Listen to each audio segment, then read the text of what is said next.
Hello, good evening and welcome. Welcome to Rangers Radio. Join myself, Foxter, on the show is Port Bear and the one and only Juicy Bear. Evening, gentlemen. Evening, mate. How we doing, Juicy? Good evening, Paul. Good evening, Ox. And good evening to all our fellow Bears. Oh, it's been kicking off in here, isn't it? It's an episode for Dallas, Port Bear. Ryan Kent, Ryan Jack. Oh, people have been down here. I think Big Stevie, I think that's the end of that relationship, Stevie and Big Southside, mate. Oh dear. I was listening in, mate. I thought there was going to be, the studio was going to get wrecked. I really thought that, mate. Oh dear. You ought to have seen it. I think one of them broke a nail. Right, aye, but interesting debate how people see things differently. But I enjoyed it. How are you, Juicy? Yes, I'm very well. Very pleased that it's the weekend and looking forward to a very, very big game at the weekend. It may not be the sexiest of the tournaments that we play in.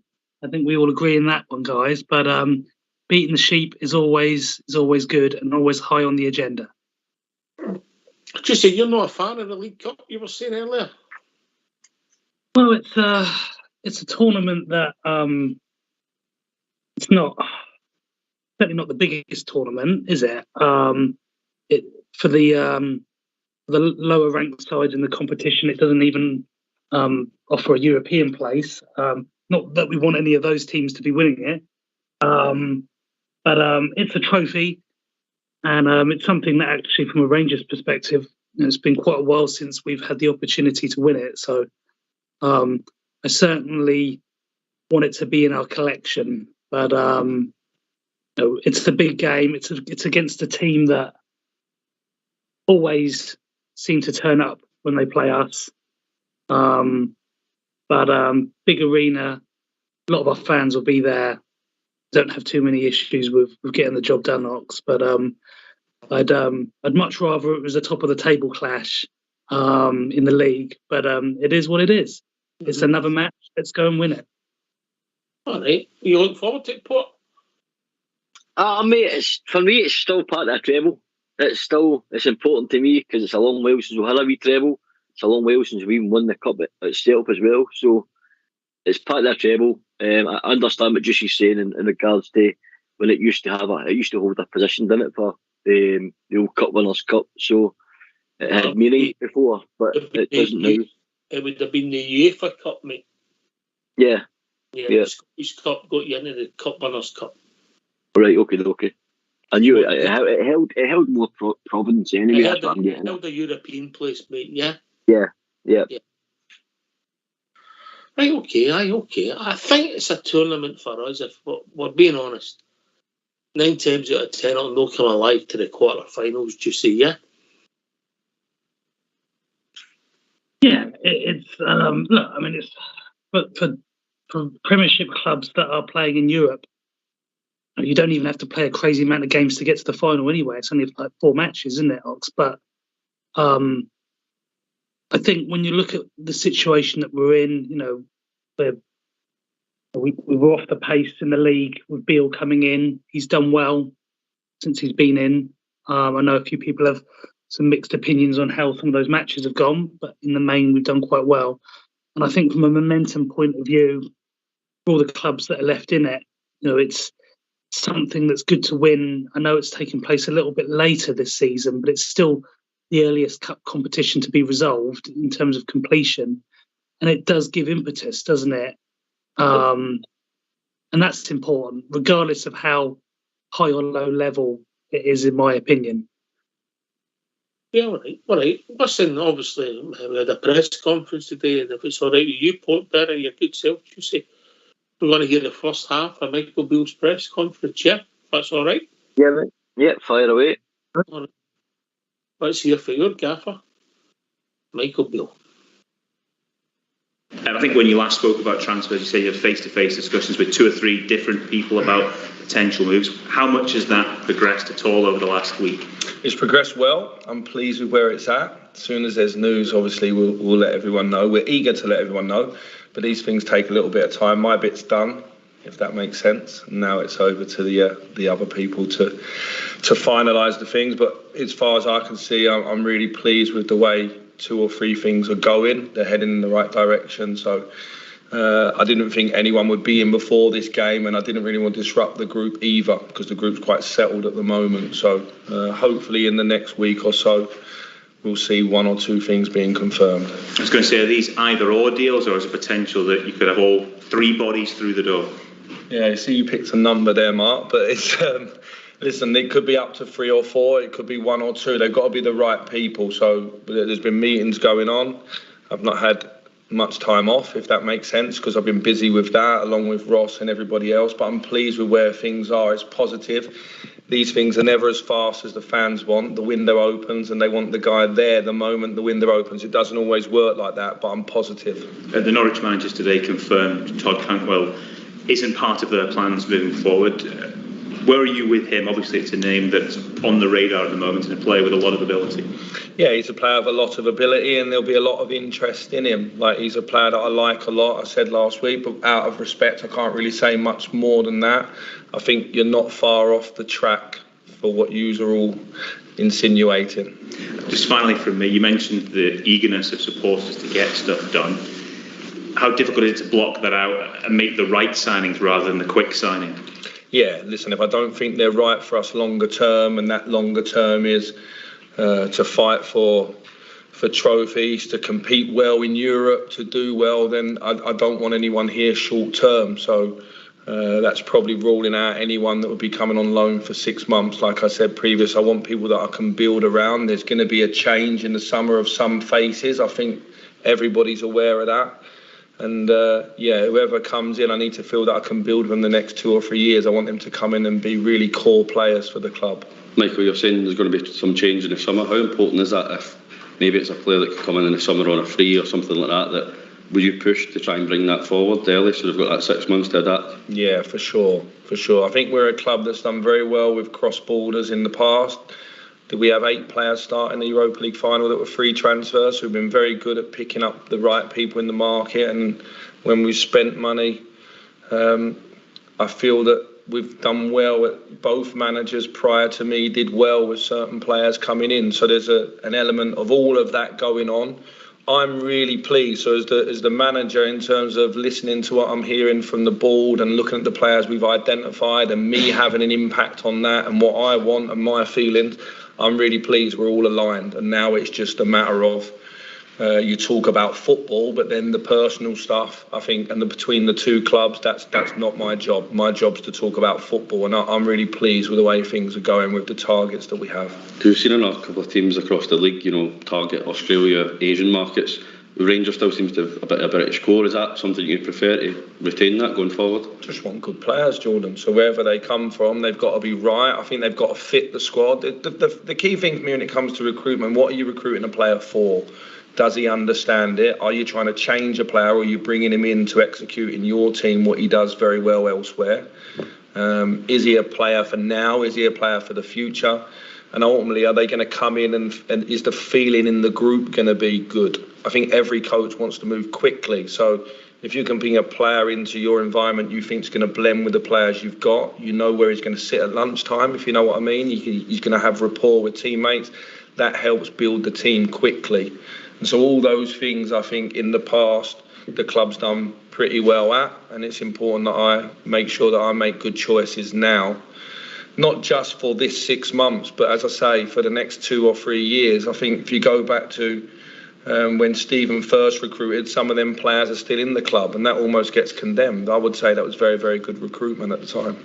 Is the lack of domestic cup success in your last spell here something that still sticks with you? Yes, but I have to say I think Gio did absolutely fantastic in the cups, all of the cups. I thought he did really, really well. The last 2 visits to Hampden have been positive for Rangers, and obviously did ever so well in the Europa League, so fair credit to Gio and his staff for that. And every Rangers manager has to do well in every competition. I'm aware of that. This is my first cup game of the weekend. I'm a very lucky man. I get to play in a semi-final in my first cup game. So, yeah. How important is it that this Rangers side sees Hampden as a habit and getting into a winning habit at Hampden? Well, you go there and there's 35,000 Rangers fans going. I think over this week we have 3 games, 1 at a neutral venue and 2 obviously away games. Real tough week, real big week for us in our season, and we'll have in excess of 55, 60,000 Rangers fans visiting those games, so our support is absolutely fantastic. So it doesn't always feel like a neutral venue. Even when we play away at Dundee United last week, it was the Rangers fans I could hear, so our backing's good, that helps. And it's important we keep moving forward. You know, we've scored quite a few goals since I've come in. I'm not massive on XG, I've said that before, but even our nerds in the offices tell me that's in a good place as well.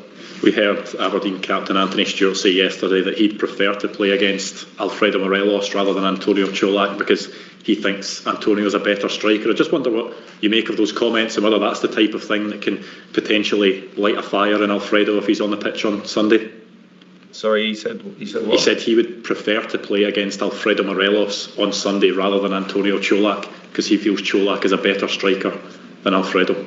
That's an interesting opinion. It's a personal opinion of his. I don't know if Alfredo needs any more motivation than playing in a final, and to get to a final and playing in a semi-final. I think that's Alfredo's motivation at the moment. I didn't see that comment, so I'd hate to comment on it without actually seeing it coming from his mouth. So I'll maybe comment on that another time. How was the fitness of the squad going into this one?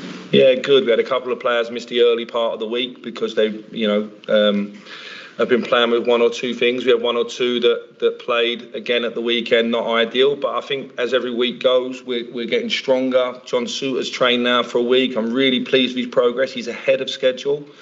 This game will come too soon, and probably the Astro at Killy will come too soon. But I'm expecting to be back in the squad for the St Johnstone Cup game, for example. So that's really good news. And as I say, it's a tough week. We're going to need everybody. Obviously, we have the midweek game late in the evening, and then we travel up to Perth. So it's an exciting week and a big week. And what I've learned in my time at Rangers is there don't seem to be a week which isn't a big one.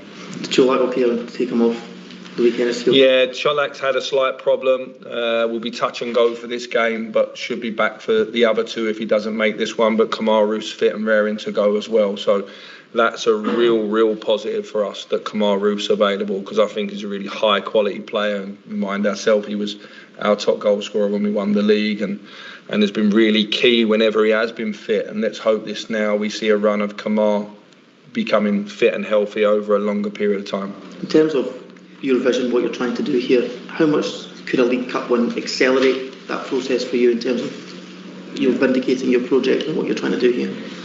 Well, this month we don't want to be any further behind in the league. We want to be in a final, and we want to be in the next round of the Cup, and we want to recruit more players that take me towards where I want to go, my vision of where this team needs to go. I want to re-energise the team in terms of age, re-energise it in terms of energy as well, and I want to go on some new journeys. Obviously, I've come back in. There is some new players in the building, like Malik, like Antonio, like John Suter, Ridvan, Tom Lawrence. I've not been able to work with all those guys just yet. Only Malik probably regularly. And then I want to bring some exciting players in. It's important I have players in the building I'm really excited to come in and work with as well. It's important that we have players come in that re-energise the rest of the group and create a bit of heat for positions. You mentioned that turnover in the summer. There could be always the players. This could be the last season. How important is it that should this be whoever players last season at the club, that these trophies are won and that history is made by their time here? Well, there's very few teams around the world that can win, that generally at the start of the season think they can win. So maybe in every country there's 2 or 3 teams that think, yeah, we've got a chance of winning in a cup competition, a league competition. We're very fortunate. We're a team in this country that believe when the season starts that we can win. So while you're here, you have to take every opportunity to win in games like this at the weekend and get to finals and have a chance to get towards trophies. If you look even in the Premier League and the Championship, and you look around Europe, how many managers at the start of the season actually believe they can win? For some teams in the Premier League, winning might be getting into Europe. Here, winning is actually you have to go and win trophies. I'm aware of that. That's what I've come here to try and do. I think last year we improved our cup record because we won the Scottish Cup for the first time in a number of years. Full credit to the players and Gio for that. And I'm hoping that I can set on my own score in the League Cup.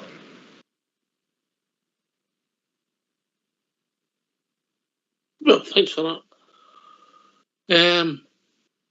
Port Bear is refreshingly honest, yeah? Not slighting the previous manager, but he's just refreshingly honest. Very, very different interviews. For Gio, I think Gio was more, cloak and dagger. He was quite a private manager, if that makes sense. Whereas Michael Beale seems to wear his heart on his sleeve, mate. And I think he's honesty is refreshing, mate. I really do. I think he's got a clear plan for the squad. When he mentioned about re-energising it, bringing the age, the squad down, basically, so it's a youthful, energised, young squad, which he obviously wants. He spoke about obviously targets. He's honest, he's refreshing for me, mate. I'm really excited to make Beale one of the best young coaches in European football, highly regarded throughout Europe, and we're very lucky to have him, I think, mate. You feeling that, Juicy? I think we've always liked what Beale's had to say, even on the rare occasions when he was interviewed, when he was covering for Gerrard or taking some of the interviews. He's always spoken well, and we've said previously that Gio wasn't the best with his interviews. In fact, I just found them flat out pretty boring, to be honest, because his communication style with the press wasn't as good, and it's not his first language. Wasn't something that came naturally to him, and I'm not going to criticise that extensively. It's just how it was with him. Stevie and also Beale are cut from a sort of similar cloth, aren't they, in terms of their ability to talk to the media, and their level of media savviness is quite high, isn't it? So, they give them enough, but, they don't give them too much. But he is quite honest, though, Port, isn't he? He tells it like he is. He's that comment where they attempted to poke a little bit of fire regarding what one of the Sheep players has said regarding Alfie. He's not interested in that nonsense. That doesn't mean that he won't mention it to the player privately, but Alfie doesn't need any rearing up to play against these guys, does he, Ox? So I think he's controlled in what he says, but he just comes across as more interesting. I can listen to those interviews, and I don't really find it. I found Gio a bit cringy sometimes because there was some miscommunication. It was a bit bland, but this guy's up for it. He knows what Rangers are all about. He's up for it, and you can sense his passion, and I love that. And I hope he's with us for a long time, hopefully winning things. Well, the only way he'll be with us for a long time, Port, is if he's successful. It's everyone and him staying at your club, mate, is regarding basically how well he does on the pitch. This squad's got to develop, and that's where I think the squad's going to grow alongside Michael Beale.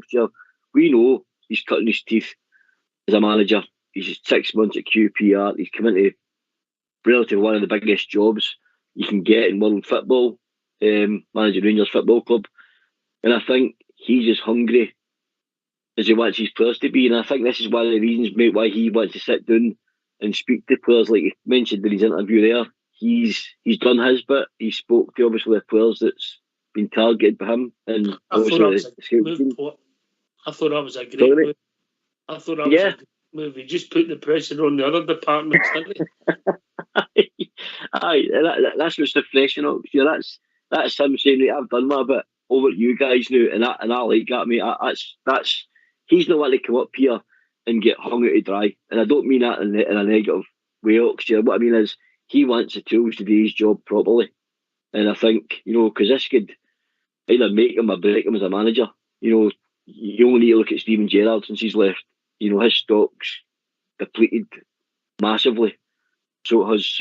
And Michael Beale doesn't want in the same sort of boat as he as he's basically his predecessor. So I think long term, short term at the moment, but long term, I think he's hungry, he's driven, he knows what he needs to make this squad go to the next level. And as I said, mate, it's refreshing to hear. Yeah. Right, okay. Well, I think we're all agreed, lads. We're not going to go at Gio. Just his nature plus his English was his second language made it a bit difficult for him. You know, it was the Gio. We liked and respected Giovanni the man. Is that fair, Juicy?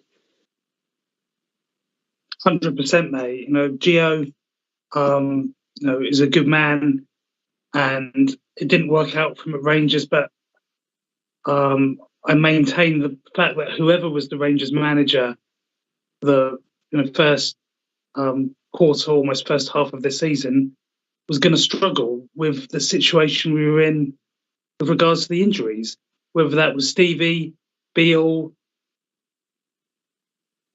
Gio, Albert, and whoever any of our previous managers were.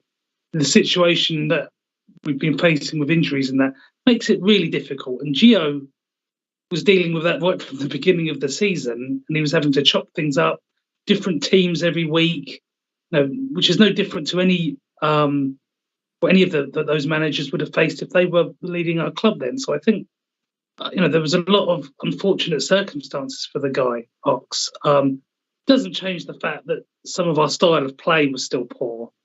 But again, you have that many players out, it's going to hurt you. It's going to hurt your setup. It's going to hurt your approach. So, I hope people agree that Gio would always be welcome at Ibrox. And, he managed us during a difficult time. But as Michael Beale's commented, there's still some good things that came out of Gio's time with us. And, we should look back on those moments as well. He's no lost a cup tie in 90 minutes or 120 minutes. Giovanni. Yep, nice little record. I mean, of course, he came in just after that very poor League Cup semi-final match against Hibs. So he didn't get a League Cup match, did he? Got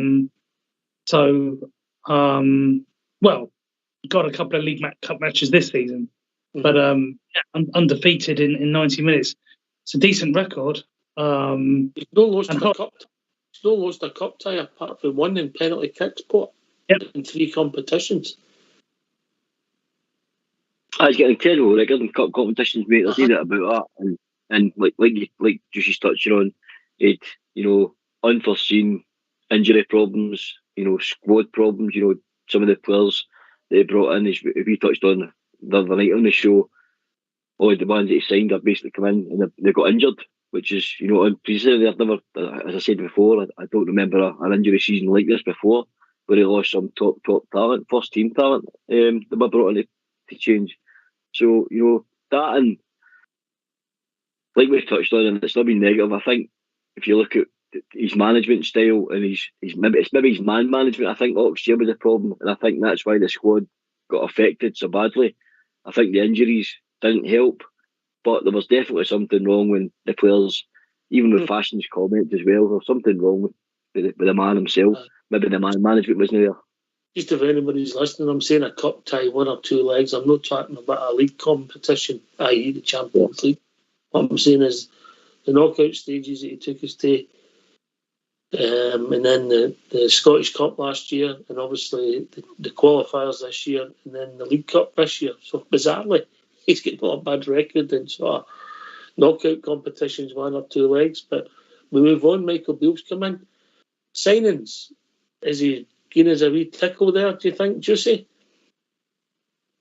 Well, he hasn't given much away. We know the club are in discussions with some prospects, which is what he's said there. We still don't entirely know who. There's obviously talk about some of the players that you've mentioned this week. Who knows? Who knows if there's anyone else? You'd like to think there's multiple options. Whether that's Cantwell or Davis, I don't know. I would still like to think that we could secure, or should be looking at securing, Tillman. I think he's done enough, and I think that he's something that's worth investing in. We still think there's a lot more players for now. A lot of the guys that phone this show always saying, fed up with just prospects, one for the future. We do need some people who are ready to go now, who have good injury records, not being constantly out, sick notes every week. We need some people who can actually come into that team now who are ready. But what's the biggest problem with that, Ox? The biggest problem is in our league, with the money that we've got, those kind of players are ones that cost a lot more, which is why, unfortunately, sometimes we have to look for that next level down and look for more of those prospects and that. It's just, unfortunately, the world we're in Scottish football. Yeah. I tell you what, we're going to open the phone lines, Port Bear, if that's all right with you. Oh, let's get them in, mate. Yeah, we'll see if there's any Bears really dying to get in, and then we will hear the second half of Michael Beale's interview. So if you want to join us, it's 0141 356 1972. Phone in, speak to the reception, and we will call you back and bring you into the call. Oh, right off the rank tonight is the one and only George Logan. Evening, George. How you doing, boys? All right? Good to hear you. All right, George. Good to go the night again, boys. Just listen to the manager's interview there, Ox. I get excited about these things, and don't get me wrong, I loved wee Gio to bits. I mean, wee Gio gave us one of the best days we'll ever, that none has ever expected again after Manchester, Ox, as far as I'm concerned. And I think the guy done us proud in the games, Ox. Obviously, it never worked out for him, and that's the way it goes at Rangers. I think I agree with what you're saying there, Ox. It's probably one of the biggest jobs in world football. I think it was Port that actually said it there.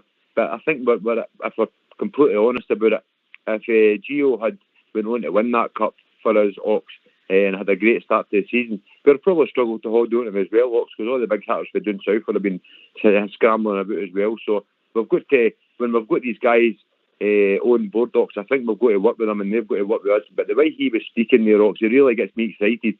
What he said was, when the bit out of his interview I took, was when he says about his aspirations for the month. Let's go for the month. He's wanting to no fall any points behind, and let's try and claw some points back in the league, get into next round of the cup and into a final, and bolster the squad. So straight away he's looking at bolstering the squad for next season, getting more energy into the team, getting a younger age into the team, and he's already said that there are certain guys going to be leaving the team, Ox. So he's not going to take any prisoners. I mean, he's out to look after his job and try and do us a good job. So I think the way the guy talks is just fantastic, and it excites me, Ox. I like the way the guy talks.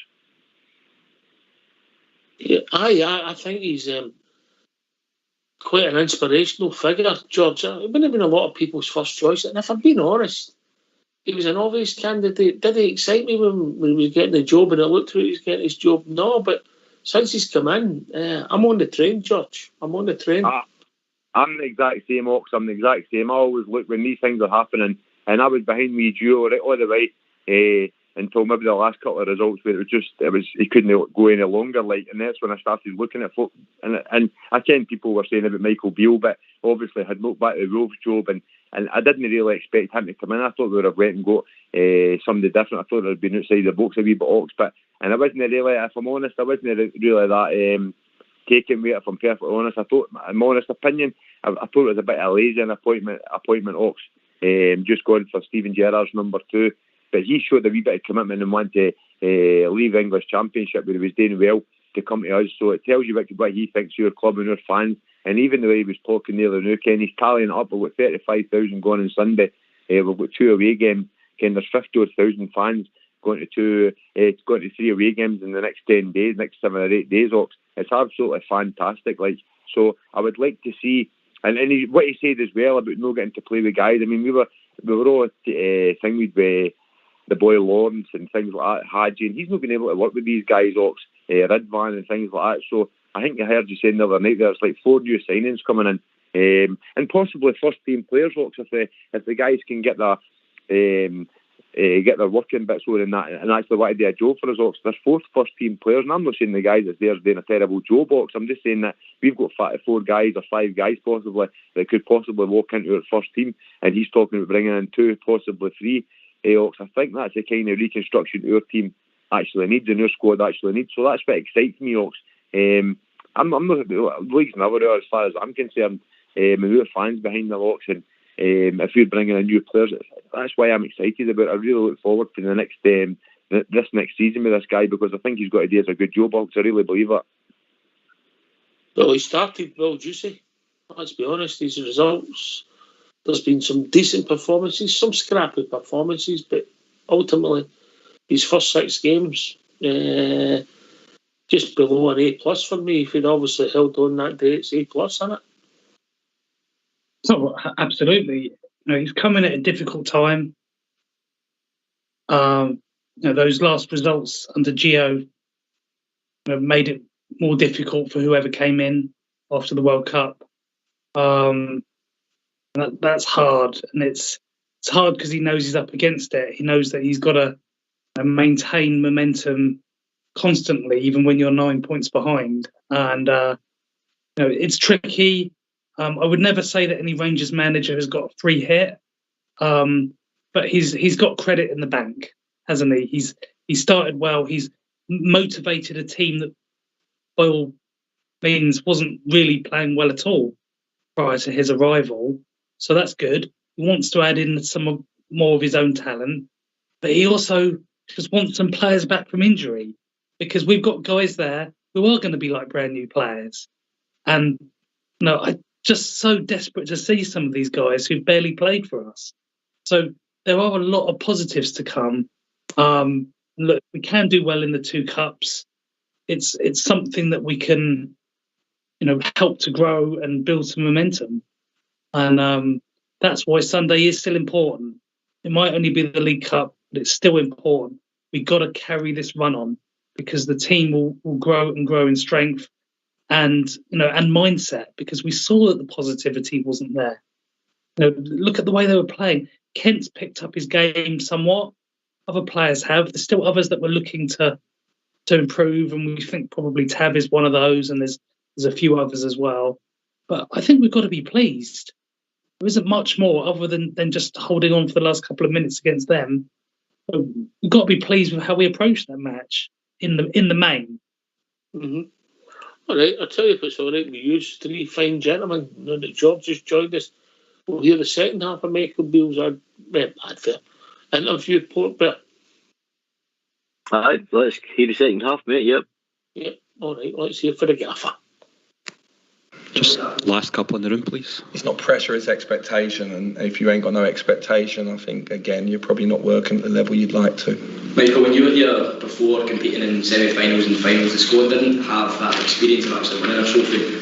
Now that you're back, the guys have won a Scottish Cup, won the league title under yourself and Stephen before. Do you think that experience will be vital to help in these big matches? I think so. The last 2 visits to Hampden are much better than the one before that, to be honest. And I've had some good and bad days out there with Rangers. I just think that they're good games. We're playing an opponent that knows us really well. We played them, 4 or 5 games ago. They would have feel that they did well in that game. I came to the game at Ibrox where Rangers were clearly the better team. Both games have had goals, so hopefully for the neutral that's the case. But certainly we're only focused on winning this one first, and then when we get to the final, whoever joins us there, that will be another challenge for us. Michael, one of the exciting players you already have at the club, as we've seen in recent weeks, is Fashion Sakala. 3 goals in his last 6 games, and he's really kind of ignited since you came back. James Tavernier yesterday was saying he's a joy to have around, and you get the impression from him that he's just a great addition to the dressing room. Can you give us a little insight of what it's like to have Fashion Sakala around the place? And he's like the nicest man in football, Fashion. I'm sure you have had the chance to interview him, see that big smile. He's happy with life. I think you have to meet Fashion with the same energy, because that's what he's, a bubbly character. And I think he's always tries his socks off. He always gives you everything he's got. And then if you can help him with one or two bits of advice. So I thought, if you go back to a couple of weeks ago in the Old Firm, in the first half, he tried ever so hard in his pressing, his tackling, but didn't do so well in possession. In the second half, he was a completely different player. He had a similar performance at Dundee United as well. I thought it was a fantastic goal, the way that he took it with his right foot and his left foot. And at the moment, he's in good form. And why he's in good form, I think we do our best to keep him there. But he's genuinely, when we recruited him a couple of years ago, we recruited a really fantastic young man, and I think he's now fulfilling maybe the potential that he showed in Belgium before coming here. And finally from me, you talked about the week ahead, such a crucial 6 or 7 days in 3 different competitions. How important is the balance between intensity and switching off in those 6 days so it doesn't become too intense? Well, you can only play one game at a time, and I'm going to have to use the whole squad. I think that's fair to say over the 3 games. So by the end of the week, we'll have another judgment of where this Rangers group and where me and my management team are. I'm looking forward to that. And probably in a week, 10 days' time, the state of my face will probably tell you the state of the team. Colin? In terms of players potentially exiting during this window, there's been some speculation this week around Alex Lowry maybe going out on loan. No, it's not in the plans. No, at this moment in time, it's not in the plans for anyone to leave the building that's in the first team squad. Alex obviously started against Motherwell, did okay, did quite well. He would like to have done better, but I thought for a young player going in, I thought he did fine. We won the game 3-0, so no harm done. He had a slight calf issue after that game, which meant he's missed the last squad, came back to training just before the Dundee game. So I took the opportunity for him to go and play in the B team game where he scored a hat-trick. So it's a completely different level, mind. And I would expect him to go there and be dominant. But that's the reason why you haven't seen him since that game. He actually had a slight issue after the Motherwell game. Thank you. Michael, you've switched between goalkeepers the past few games. Is the intention for the rest of the season to continue that rotation? And if that's the case, would Robbie McCrory be part of that rotation? Yeah, definitely so. Like in terms of Robbie getting an opportunity between now and the end of the season, he's got an ankle ligament injury, so he's been out 2 weeks and he'll be out another 2 to 3 weeks. So he's not been in contention, unfortunately. But Robbie's a guy that I've got a lot of faith in. He's a young goalkeeper that needs an opportunity. He's shown he can play in our top division on loan and do well. He's broken into the Scottish squad as well. So at time, you go off what you see in training. So, you know, if anyone... I have no bias towards any players here. You earn the shirt in training. I felt that it was a right game for John because I expected the game to go a certain way. He didn't go that way, but we got a clean sheet with John and we won the game, so no harm done. Once Robbie's fit, the plan will be between now and the end of the season, I'll want to give Robbie an opportunity to try and showcase that he can be the number one here at Rangers moving forward as well. Okay. Guys on the Zoom, Derek? Good afternoon, Michael. You mentioned Ridvan and Tom Lawrence there, but I just wondered if you could give us an update on how the recoveries are coming along. Ridvan will be another 3 to 4 weeks before he plays. Tom Lawrence, at the moment, he's just doing isolated rehab. As I say, he had a slight discomfort, nothing major at this moment in time, but we're just seeing how he goes on with the rehab. So he's probably been delayed. If all goes to plan, you'll see Yanis Hadji in the St Johnstone home game at the end of the month. And some of the games that's on your agenda so far, Michael, is taking a half-time team talk from yourself to get a bit of reaction in the second half. Is that a slight concern? I guess you'll be hoping that they can start from the off on Sunday. Well, Dundee United weren't going to walk out the way and let us kick it in the goal. So I would say that over the game, we probably wore them down and got what we deserved. I think always... when you go back in at half-time, it's your job to maybe tweak a couple of things and maybe get into 1 or 2 individuals. It's part of the game that I like, and fair credit to the players for responding. I felt the game was very comfortable at Dundee United. I've been there a few times where it's been very, very difficult and I've not enjoyed the days out there. I thought we pretty much controlled the game in the first half, but then we had to make sure we went on and won it second half. And in a space of 7 or 8 minutes, we were very ruthless and scored 2 good goals. I think the first goal's over 20 passes, so it's something that I've been asking from the boys to play with different speeds and to control the tempo and control the ball more, make less passing errors. So I was pleased with that. And you got to remind yourself that the group wasn't overly confident a month ago, and slowly does it. Lindsay? Hi, Michael. Can I just ask you about the 2 American lads that both obviously on loan? Have you made the decision on triggering their purchase clauses at the end of the season? No news on that yet. Sansi's had a bit of a knock. He was listed in the bench at Dundee United, but wasn't fit once we actually got to the stadium. He didn't feel right to play, so Sansi's not returned to training yet, so he's obviously a massive doubt. He'll return to training tomorrow for this weekend. He had a slight muscle issue. And to be fair to James, he's had to play predominantly as a centre-back, you know, and even back to the games under Gio at PSV, which were fantastic results.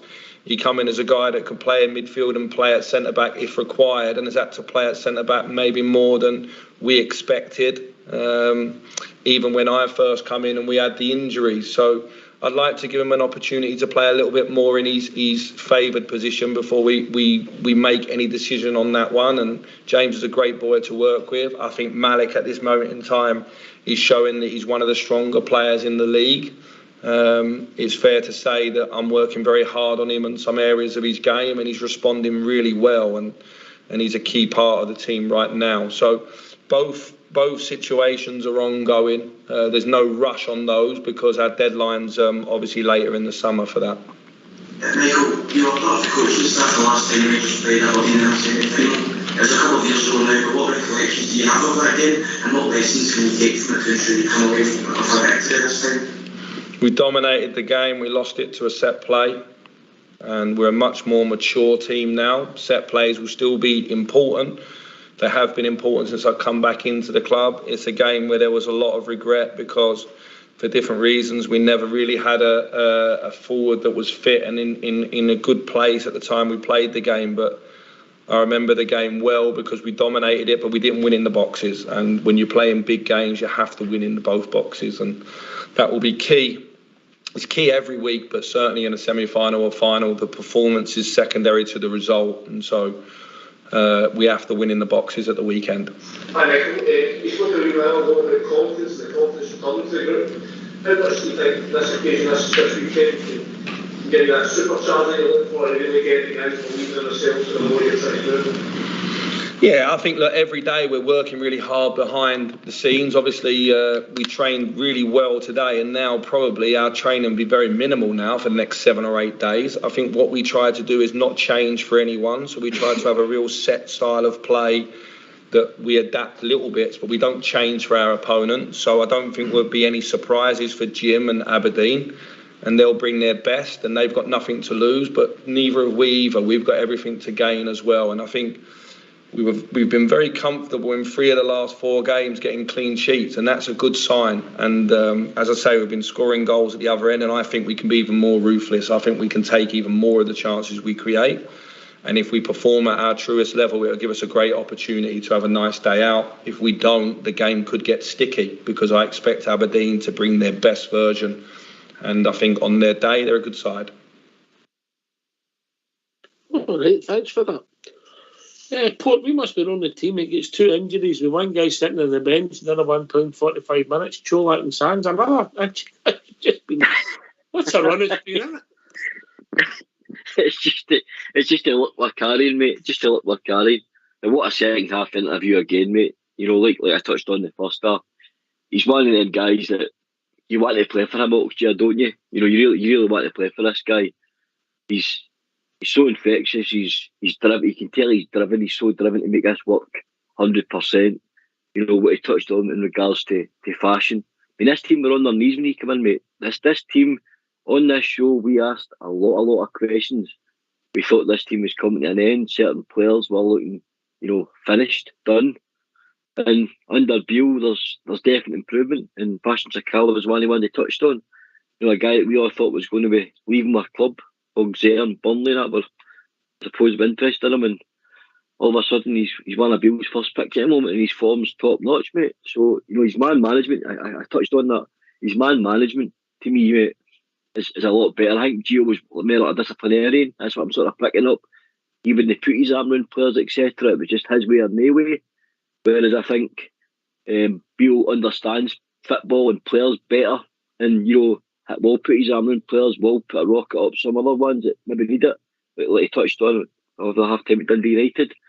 And then he's enjoying working with Tillman, developing it, which that's what he's good at, developing players. I'm getting very excited with this guy, mate, and your team will grow alongside Michael Beale. Mm-hmm. Aye, let's part the Gio bit because it's gone, but you know, and no, you always because Sakala got a raw deal, George, but in 6 weeks, the team seems to have had a bit. The confidence is coming back. Results there at Georgia. Aye, that's it, Ox. Of course it is. And the thing is, I said at the start of the year, Ox, I was a bit underwhelmed, possibly a bit.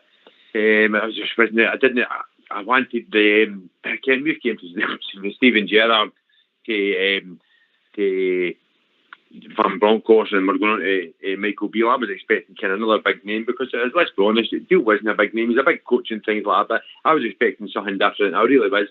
But now I'm looking and I'm excited, Ox, and at the start of this I was like, did I want him? I didn't, but I'm getting behind him now, and the more and more I hear the guy talking, Ox, I'm getting more excited about it. And a couple of weeks ago I would have probably said, Ken, something, get rid of Morelos and get rid of Kent and things like that. See, right now, if the terms came out the morning and said, look, I've offered these guys new deals, I'll back them, Ox. I really would. But see, a few weeks ago, if it came out and said, I'm going to keep these guys, I would have probably had a wee bit different opinion. But I think his management skills goes a long, long way with all these players. And I think he could probably get the best out of these guys. I think Morelos actually looks fitter now than he did a couple of weeks ago. And by the way, Morelos shouldn't be unfit in January anyway, Ox, which is absolutely shocking. I ken that, but I just think he's playing that wee bit better. He never done much when he came on last weekend, but I think he brings that kind of presence, and he wasn't bringing that, Ox. And I think that's coming for the manager. And Ryan Kent's getting a wee bit more of a free role. Big Golson looks steady enough as well. So I think he's putting a lot of. I think he's giving these guys a lot of confidence, Ox, and I think that's maybe what our team was just needing, just that wee bit of confidence. Juicy. Confidence with some of our players, as we've always spoken about, suggested with a few of them, is pretty massive. You know, we've seen heads go down and players dipping out of matches, but you feel with Beale that, like Stevie, you know, he's got a lot of Stevie's traits, hasn't he? That he was a good man manager, and I know Stevie didn't actually do a lot of the training with the guys. It was Beale, so I feel like he's come in and he's a step above what a lot of other managers would have been coming in, because he's got that advantage of already knowing 80% of the squad, which is good, and hopefully he already had a really good rapport with most of those guys, and it certainly looks that way. And we've seen that in how some of those players have responded, and they feel.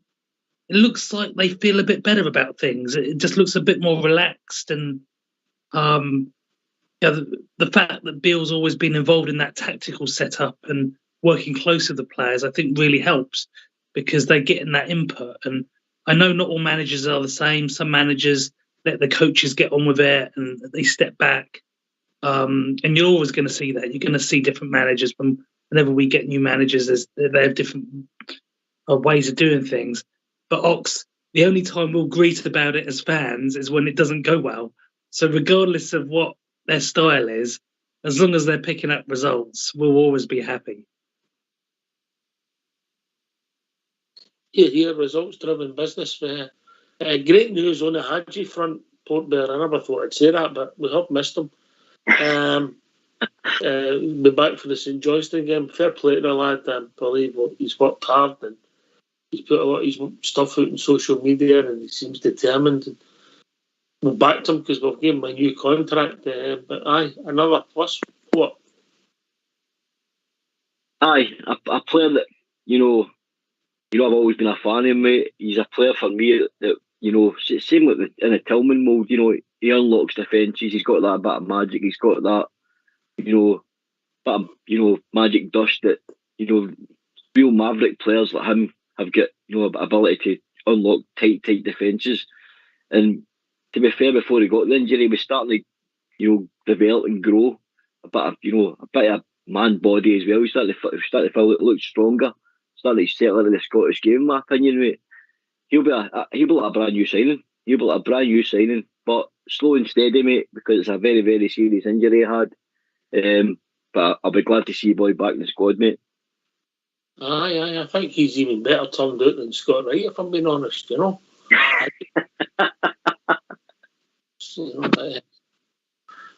see. Good news for the boy. A tough year for a young man. He's back in the squad. positive there, Georgia. But it is looks like we had you, and like you say, he's well turned out. He can also play a wee bit of football as well, and he's got that wee bit of magic about him as well. I mean, we've seen a couple of goals he scored for us. He's got that magic, and I think with him being a young lad, he can obviously go off the pace as well.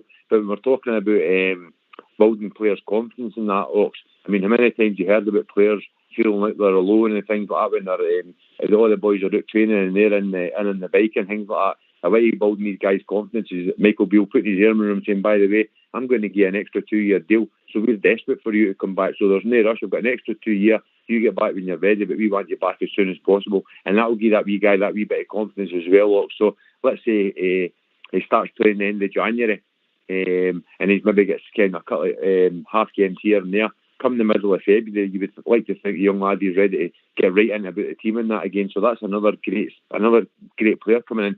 Ox, another good signing. So I think that's just a confidence builder for that boy as well, Ox. Yeah, you're right. Okay, come and join us up after the tune. But before the tune, we're going to have the Port Report, which is a feature. It's coming back. People have been busy on the festive. We all enjoyed it. And we've got the managed cell phone tonight who can add to it. But we'll have the Port Report, and then after the tune, you can come and join us in 0141356 1972. Let's hear Port's Report.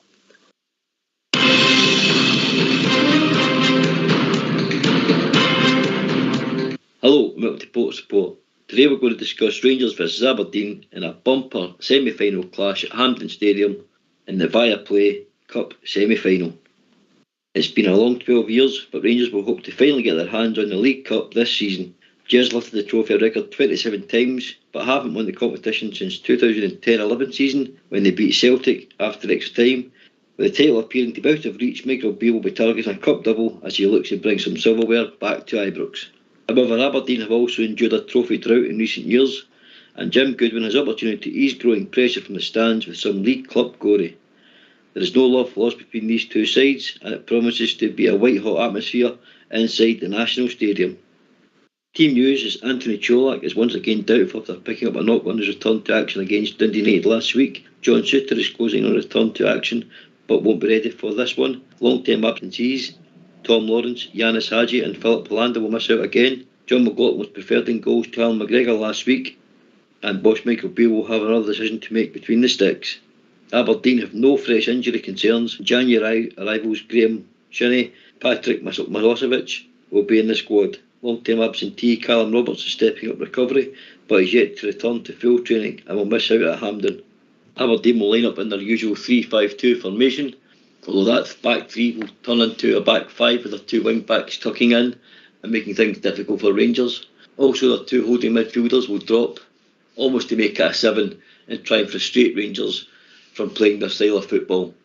This though will be a far tougher test, with Aberdeen 2-1 up against Rangers just 26 days ago, only for Gers to secure not once but twice in injury time at Pittodrie. This came in the midst of a 4-game losing streak for Jim Goodwin's team, and they'll be glad that's now over. The Dons beat St Johnstone 2-1 last weekend, with fans' favourite Duke bagging both goals. He will be a real threat today for Rangers. In the League Cup, Jim Goodwin's side have scored 20 goals and conceded just 2, beating Peterhead, Dumbarton, Stirling Albion, Wraith and Partick Thistle. In my opinion, Aberdeen come in as big underdogs, but can take heart from the fact they did manage to beat Rangers at this stage of the competition just 4 seasons ago. Will Beale Bears prevail, or can Dons cause an upset at Hampden? Aberdeen's team news: Jim Goodwin won this cup as a player in 2013, but has lost both previous matches at Hampden as manager. He was relying on star man Duke, has won the Cape Verde International, has scored 11 times this season, including a magnificent free kick against Rangers last month. At the back, Ross McCrory has been filling in at right back recently and will continue to do so against his former club. Graham Shinnie made his second Aberdeen debut last weekend, having returned on loan from Wigan. During his first spell, he made 188 appearances, 6 of which came in the National Stadium. Bojan Mazowski has scored 12 goals this season, and now could be a great time for the North Macedonian to end his goal drought, which dates back to 12th of November. Midfielder Patrick Milosevic could be in the matchday squad for the first time, having arrived from MSK Zelina. Predicted starting lineup for Aberdeen in a 4-2-3-1 formation: Roos, McCrory, Stewart, Scales, Coulson, Romandi, Shinnie, Clarkson, Kennedy, Duke and Miovski. And that's the end of Port's report.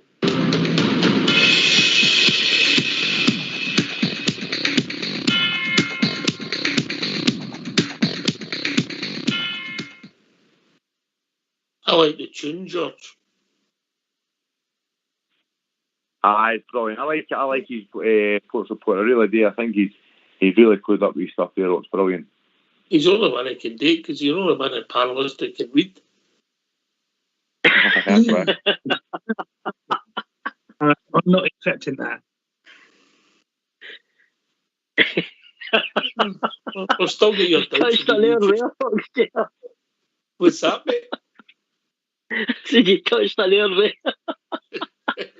Well, I can get through. You see, he was right on you. Yeah. You know, GB, he only looks at the pictures or the books he gets. Aye. Some good stuff in there. Aye, it's a big game, and I think we know how both teams are going to set up, Georgia. Aye, of course you do, Ox. Of course you do. I mean, and Ox, you're famous for saying it. We play, we win, but it's not just going to be a walk in the park for us. It's definitely not going to be a walk in the park for us. Their manager will have them right up for it, and I think that's a good signing for them coming back to the boy Shinnie. I think he's a decent player. He's one of these guys that's been about a bit and he's done well. I think he was at Derby and Wigan and things like that. But he's done well in his career. So he'll be a good signing for them. The boy up front, the top goal scorer boy, is a cracking striker as well. And then you've got I think they've got two great goalkeepers there, really do. I think the goalkeeper that's playing the new is a good goalkeeper, and even the boy, I think it's the boy Ward, I think it's the number 2, is a good goalkeeper as well. So they're a half decent team. There's definitely no mugs, but we need to show up. And if we show up, we win the game and we're in a final. So that's what it's all about for us on Sunday. Juicy. Well, I want, contrary to what Ports was saying there, and not that I am one to purposely or intentionally disagree with anything Port said, but I want the Sheep to bring it to them. I don't want them to put 7-8 men behind the ball. I want them to try and play an open game, cup semi-final. Let's make it a football match. You know they're not going to do that. It's going to be awful probably to watch the first hour or so, probably. But I don't want it to be like that. I want it to be open because it's going to give chances to both sides, but mainly us. And, isn't it nice when we can be entertained and decapitate them at the same time? Of course, it's a cup game. As I said right at the beginning of the show, they will be up for it. They play their best and bring their best when they play us. And they don't seem to do that against anyone else, do they, guys? I get where you're coming from. Just, people would argue that they've cheated the fans, some of these teams, the way they got up for certain games and don't seem to get up for others. Anyway, you three outstanding gentlemen, if you don't mind getting yourself on mute, we're going to have a tune, but after the tune, come and join us in 0141 356 1972. Let's hear for you, folks.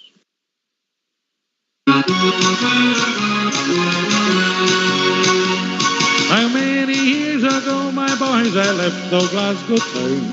I followed the pull of the Yankee land and here have settled down.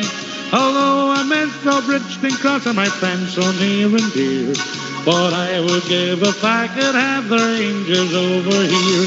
Singing Talk of California where the sun shines all the year. Singing Bum about your Broadway light so clear. But if it would fill my heart with sadness, it would fill my heart with cheer. If we only had the Rangers over here. For they're the finest team in all the land, and I'm sure that you'll agree. To see them win is something grand, it's part of history. We're the boys who fear no noise, my lads, and I mean this quite sincere. What I would give if I could have the Rangers over here. Singing Buck of California where the sun shines all the year. Singing Bum about your Broadway life so clear. But if it would fill my heart with gladness, it would fill my heart with cheer. And we only had the Rangers over here.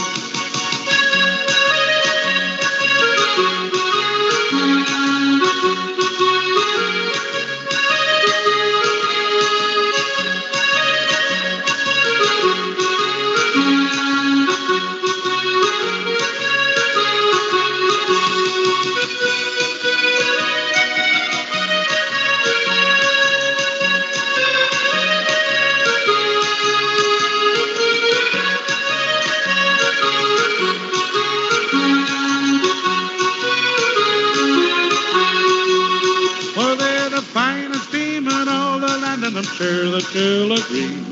To see them win is something grand, it's part of history. For the boys who fear no nightmare lads, and I mean the quite sincere.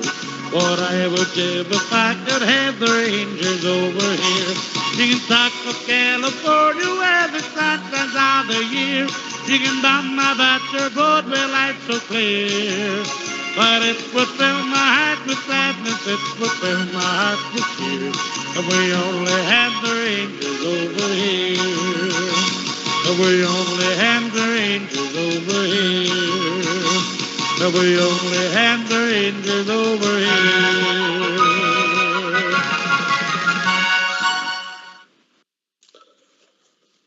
I enjoyed that. Right, okay. We talked last night with London and Bridgman, and their teams were pretty much identical apart from the goalkeeping selections. And obviously with Cholak coming out now, it looks as if Morelos will start. I would say the only other potential change would whether the manager will bring in Kamara or they'll play Ryan Jack.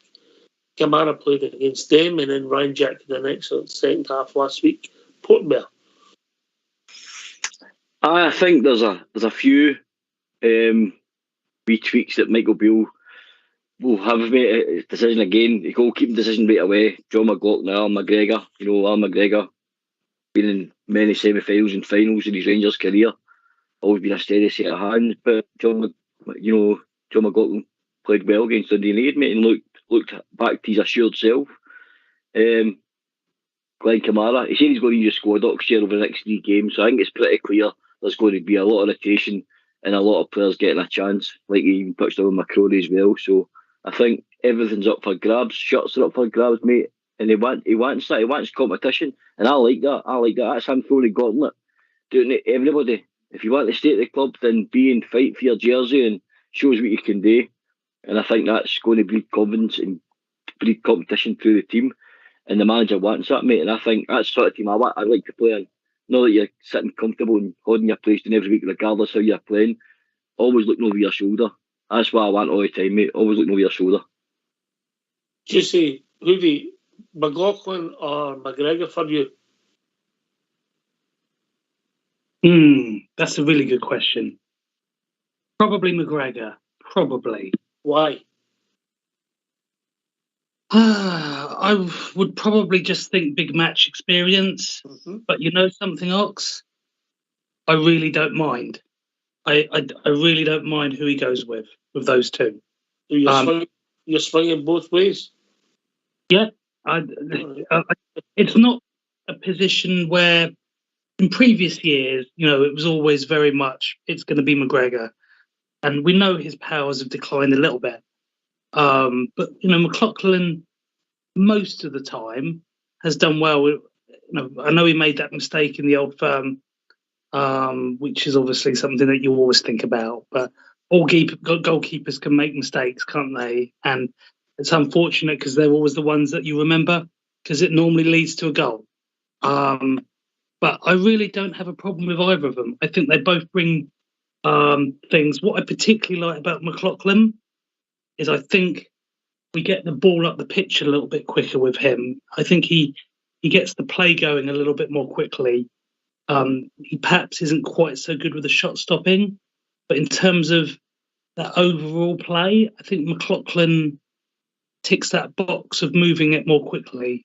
And much the same as the midfield, Kamara or Jack. I think they both bring different things to the team.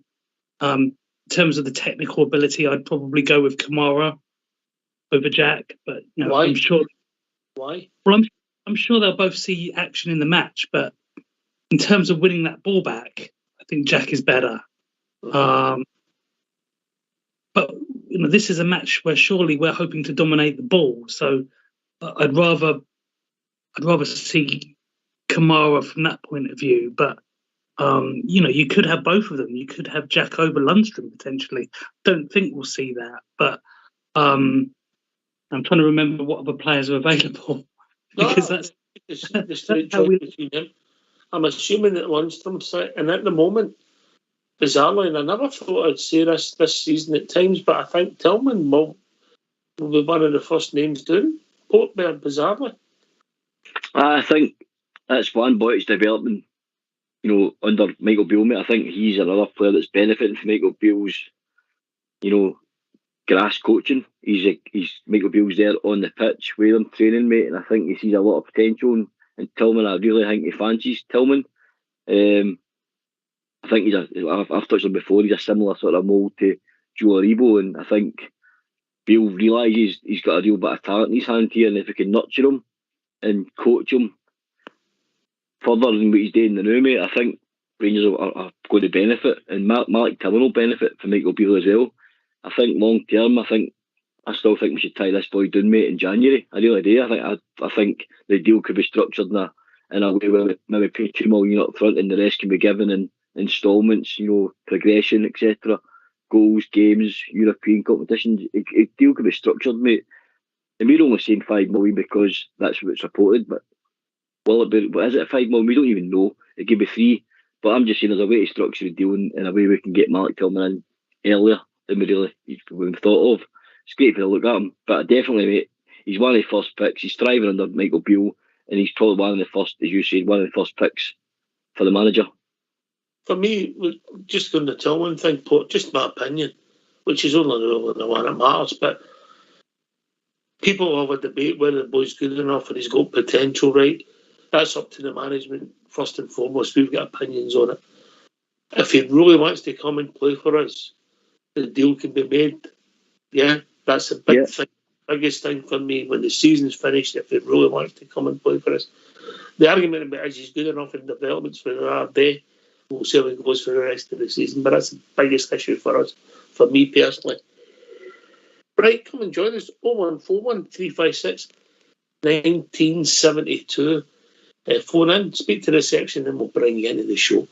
I don't think there's any selection issues at centre forward, if I'm being honest. Juicy, I think it looks as if with Cholak. Oh, wait a minute. I think we've been joined by a caller.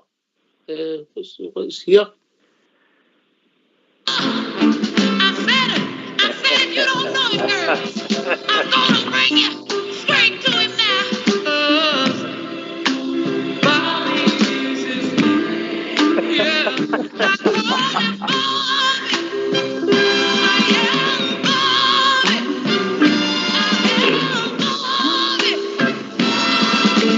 The fucking noisy milkman.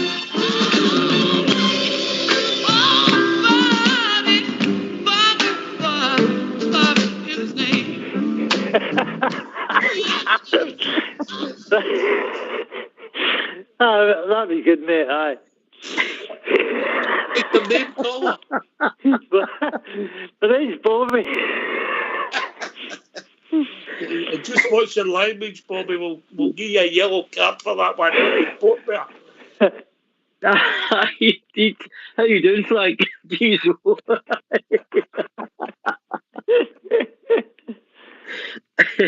All right, I think Kevin's joined us. How you doing, Kevin? I've joined you, aye, mate. How you doing, Bobby? All right? Aye. I'm just listening to your programme there, and I'm quite enjoying it. Before we beat these, the sheep mob, right? Mm-hmm.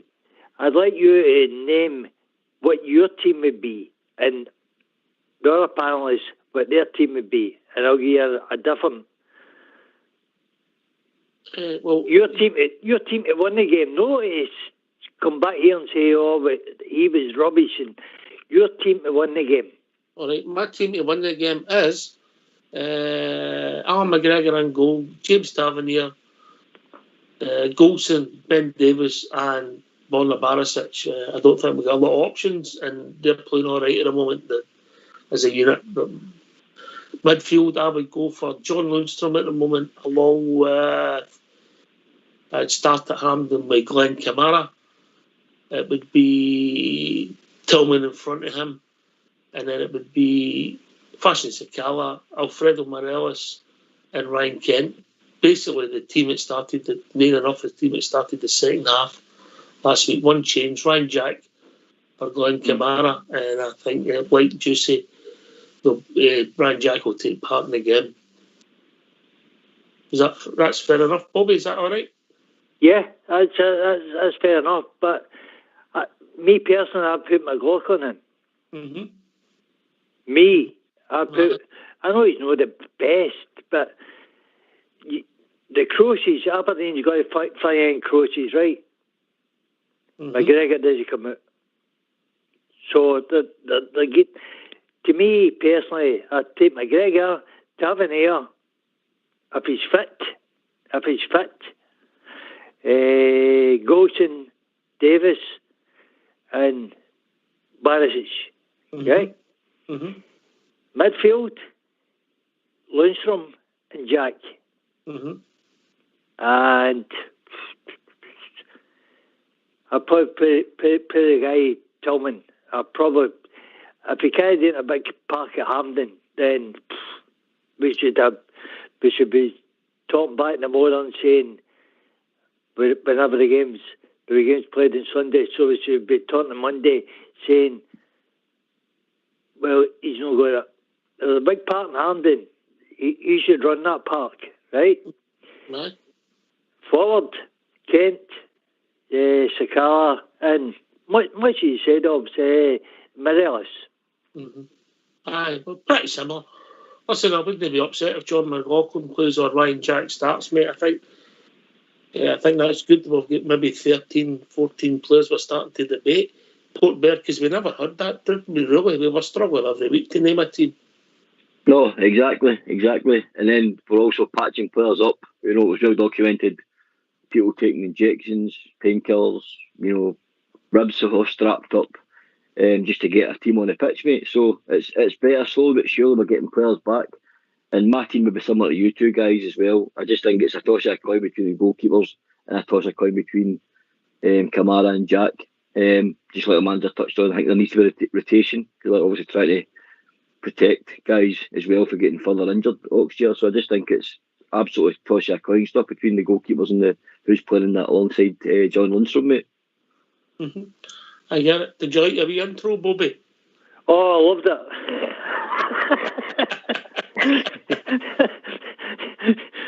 I loved it, right, mate? This means I'm more popular than more, but the point, what about this wee guy for Romania? It's been in the news. Rangers are interested in. Do you know anything about him? No, nothing, mate. I've not studied them yet. No, I've not looked at it yet. I like to wait till I see them with a scarf above their head before I check them.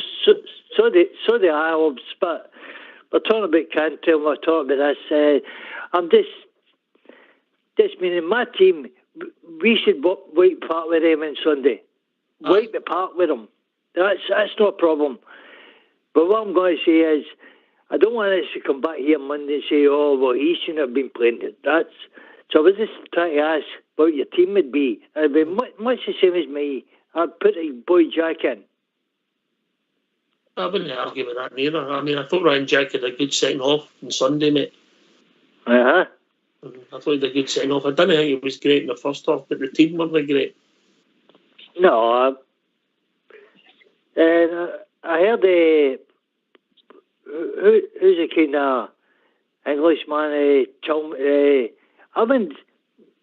Tillman's a great player. I've always said he's a good player, right? Mm-hmm. But when they pay $5 million for him, no chance. There's better than that out there for $5 million. $3 million, yes. I think the Scottish press will find that that's the deal, mate, whether that's the wages included as well, mate. All of the devil's always the detail. Talking about devils, we'll be joined by old Davy. Evening, Davy. How you doing, boys? How you keeping? The Malteser kid, how are you? Aye, I'm fine. Good to join the show. I must disagree with what Juicy was saying, because I don't want to swing both ways. That's dangerous nowadays. And I would go. A lot of them didn't pick you up in that one. Oh, no, I went over their head, mate. I went over their head. That's for the old guys to pick up on. But I thought it was very elegant the way you put it. But I'll still say what I said last night was I'll go McLaughlin. Just because I think the last caller there was Bobby, I think he was talking about. crosses. Obi is his name. Yeah, I definitely. A smashing tune, by the way. I just maybe what Ox will explain it as well. But no doubt you're a regular. But I think I don't know how. I mean, I know what Bobby was saying there about we should wipe the flair with him. Well, I don't get that at all, Bobby. Because when was the last time we wiped the flair with anybody?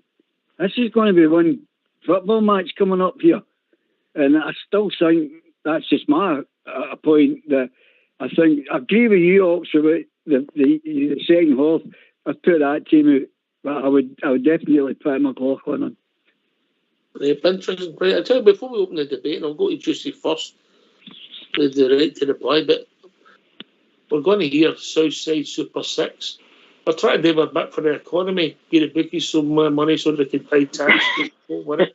So get yourself a mute. We're going to hear from Big Southside.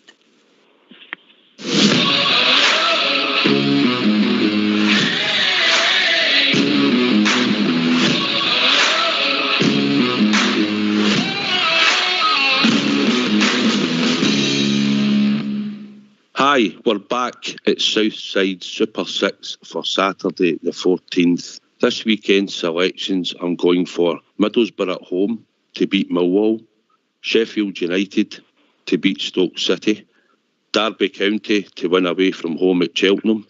I'm going for Leyton Orient to beat Barrow, Burnley to beat Coventry City, and the sixth selection is Bristol Rovers to beat Accrington Stanley away from home. If you take all six teams, it returns anywhere close to 44-1. My Rangers bet for Sunday will be Rangers to beat Aberdeen 3-0, and that pays 11-1. And if you fling in Fashion Sakala to score the first goal and Rangers to win 3-0, you can get 45-1.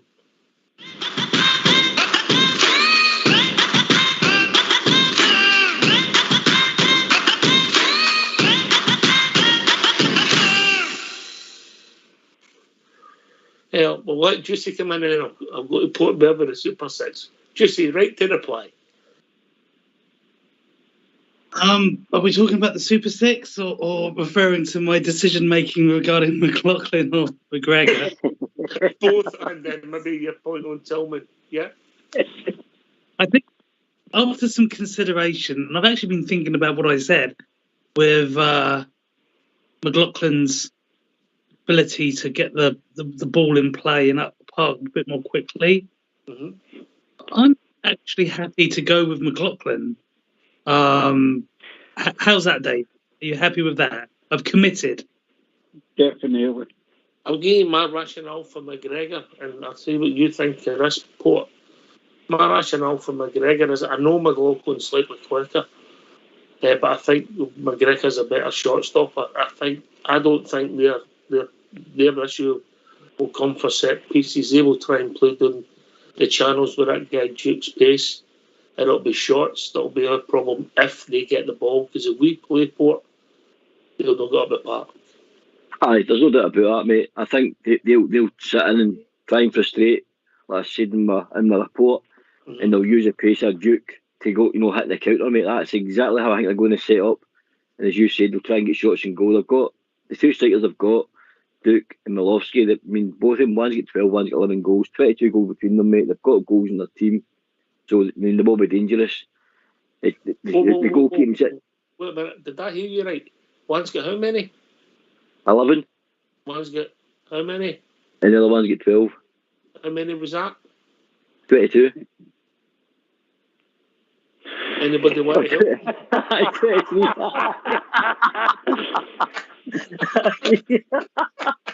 You're a numbers guy. You're a numbers guy. Swish.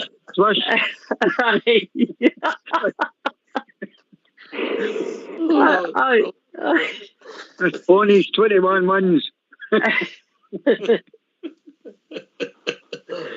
Davey, I can't help. Your numbers have got to be right, haven't they? Yeah, my point is, that boy Jukes, I think he'll play between the outside left and outside inside left channel, not with in the park he'll play, and they'll try and use his tab, because they know that tab will come forward. And that's the area they'll play. Personally, that's what I think they'll play, how they'll play, yeah. I agree, yeah. I agree, mate. Bobby, in you come, mate? Yeah.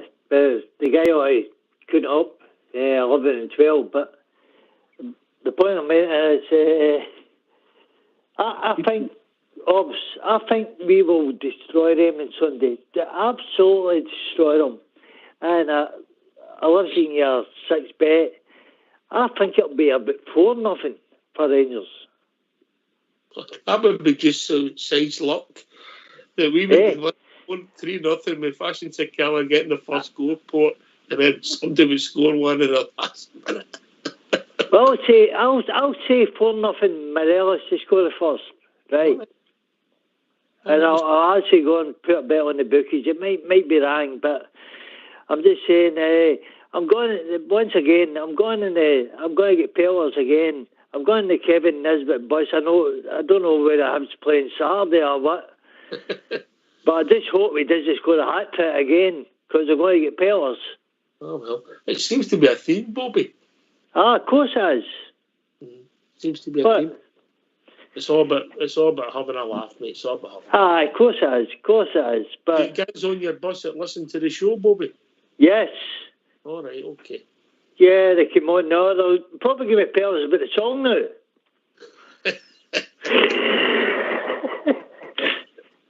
And what part of the side does that bus leave for? They send Shelton, mate. All right, okay. All right. It's called the Shelton Loyal. Right, okay.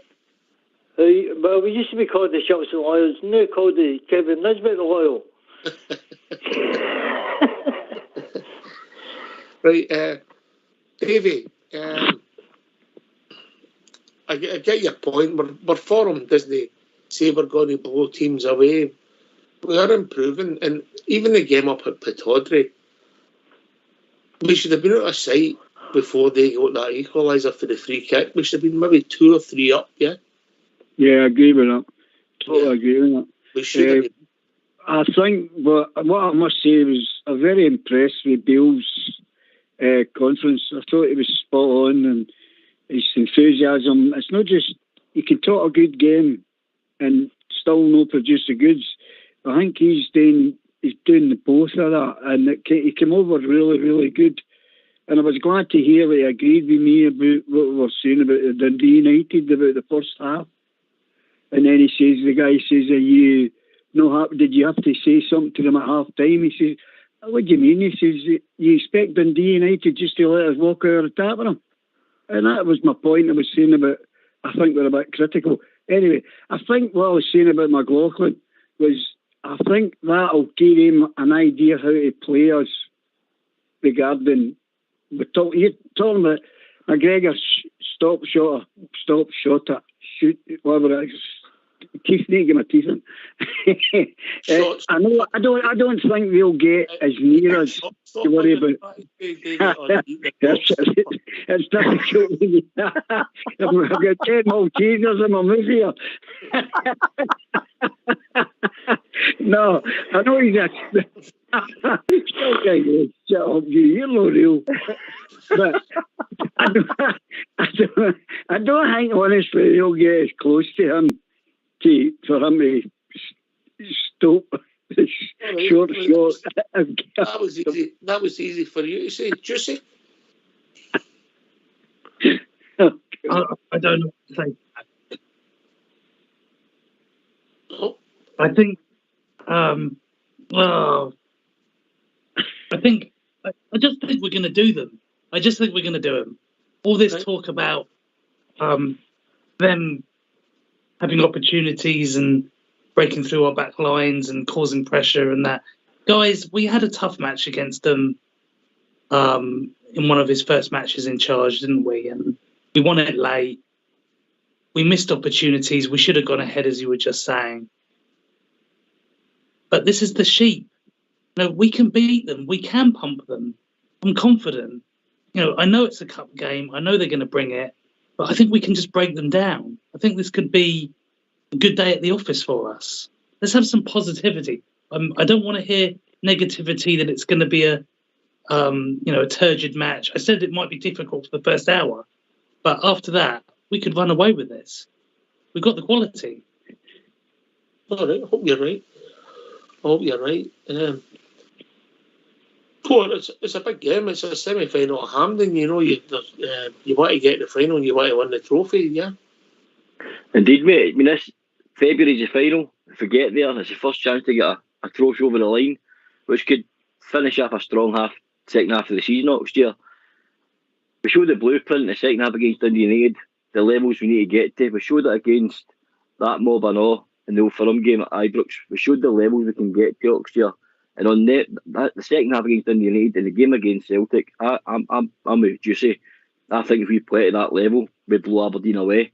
But Aberdeen are Aberdeen, mate, and they only play 14 a season in the league. As you said earlier on, they cheat their fans every other week. And they'll be up for this.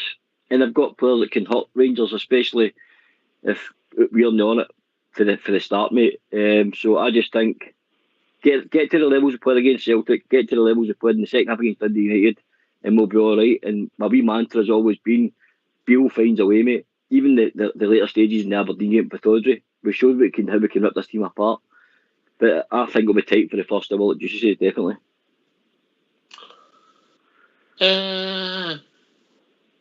We've not really played in the first half, Bobby, under Beale. We've not been bad, but we've not been great. I think we've got to go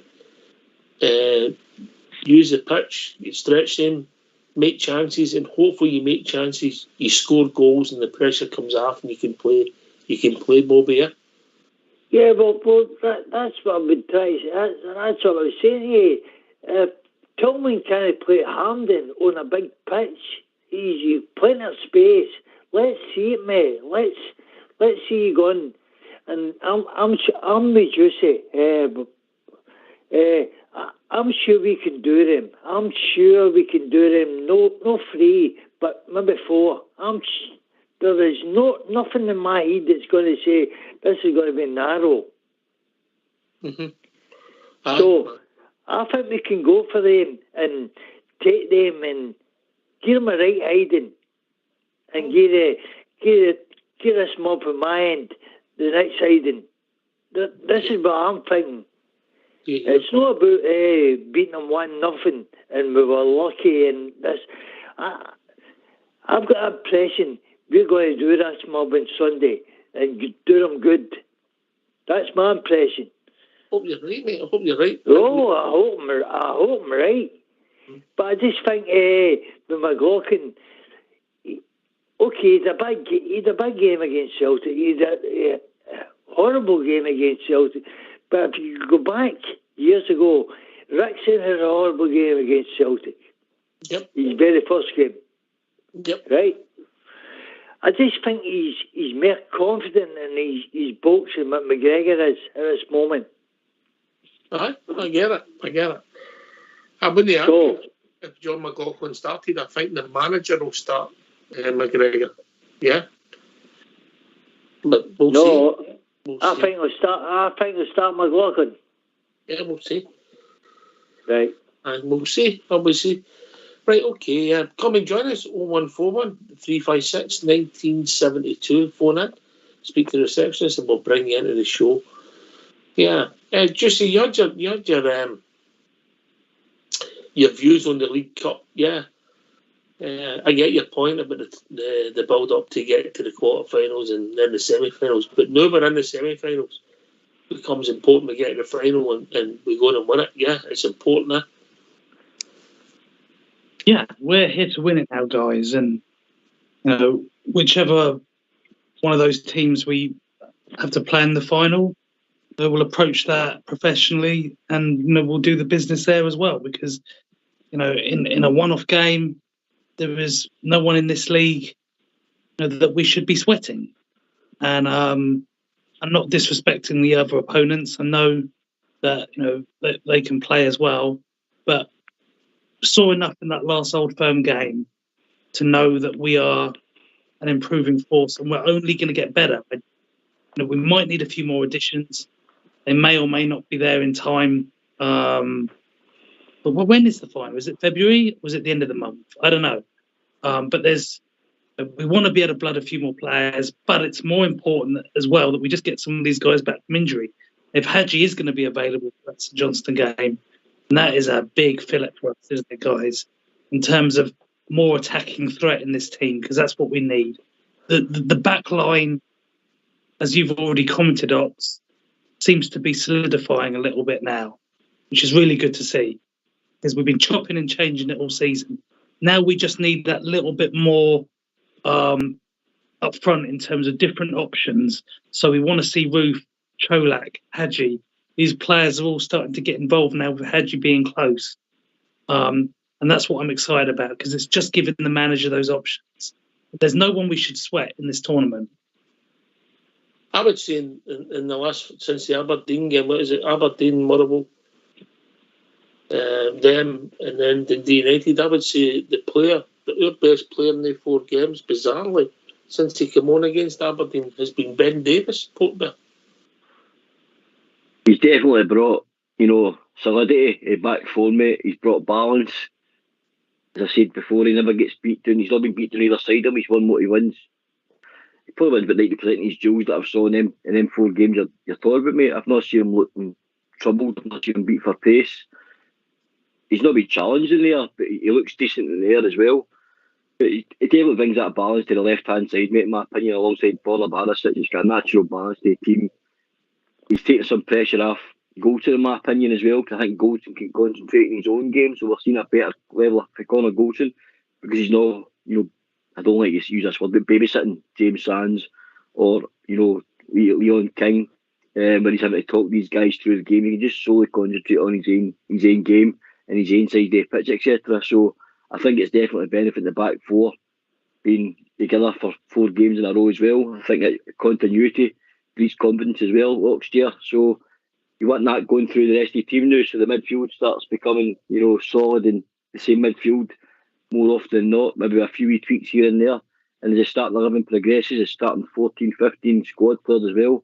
I think it's only going to benefit Rangers. We're getting players back at the right time next year for the run-in to these cup finals, the run-in to the season, which will only benefit Rangers in the long term and get us trophies over the line, mate.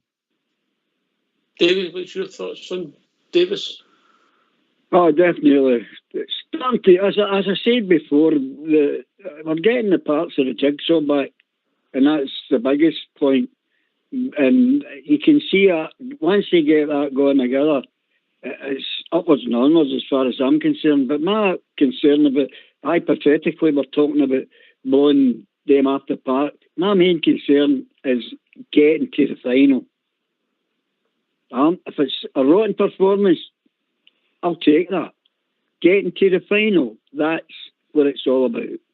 Oh, you're right, mate. It's when you get to these big games, you want a performance, you want to play well, but ultimately, if you go back a couple of weeks when we played them, we'd have rather played 10% worse and won the game 2-1, Bobby. Yeah, I agree with you. But the point that the call's made is, I'm sure we're going to blow them away. I'm positive we're going to blow them away and let them know. But it's no use being a mob 2-1 and we've been lucky. That just brings them in to say, oh, we were lucky. No, I want to blow them away. Absolutely annihilate them. I hope you're right. No. There could be an interesting battle on the park for young Tillman getting up against an experienced pro like Shinnie coming back into the Aberdeen team. Juicy. Shinnie. Well, yeah. I think if Tillman's on it, and Tillman brings the level of talent that we've seen, I think he'll cause Shinnie a lot of problems. However, if we see the Tillman that drops out of matches sometimes for long periods, that could cause us a few problems. We need him to be at full intensity that we have seen, here or there, but we need him to bring that for the 90 and no more one half only performances. We want to see first and second half in this team. by all means, give him a rollicking at half-time, manager. But hopefully it's still off the back of a good first-half performance. I don't want to be chasing games. I want to be going ahead with a nice lead at half-time so we can all have a relaxing drink and not get stressed about this cup semi-final. Yeah, Port could be an interesting battle. I would imagine Shinnie would look to put a marker down the early doors on the young boy. 100%, mate. This is what Malik Tillman's going to stand up to, and as he's progressing, he's starting to understand the Scottish game. Has got a physical element to it. With the style of, combative midfielder that Shinnie is, mate, he will undoubtedly leave one on him. Maybe two, if I'm honest. He'll know he's in a game, mate. He'll know he's in a game, Tillman. It's just if he stands up to it, uses his physical ability, because he's a big lad, mate. He's a big like my boy. His class and his skill and his touch will see him all right. But I don't want him falling out the game, mate. As soon as Shinnie puts one on him, that's the only thing I'm worried about with Malik Tillman. He's still developing to the physical side of your game. Maybe that'll be why maybe the boys that have said Jack will start. Maybe that will be will Jack will start, because you could bring Kamara on there, but you've also got Arfield on there. You could bring on in that position. Maybe that'll point to Jack starting. We don't know. Yeah. It'll be interesting. Fashion Sakala. Bobby, what's your thoughts on fashion? Well, as I said the other night there, I like the boy's enthusiasm. I love his enthusiasm, obviously, but he's not the greatest player.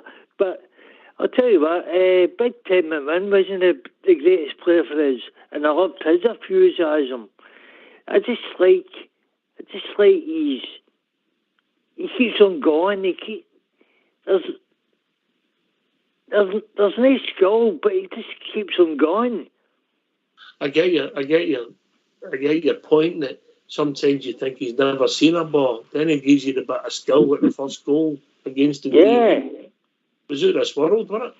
Yeah, absolutely. If I was Messi putting the ball in the net, we'd all be saying, "Oh, Jesus!"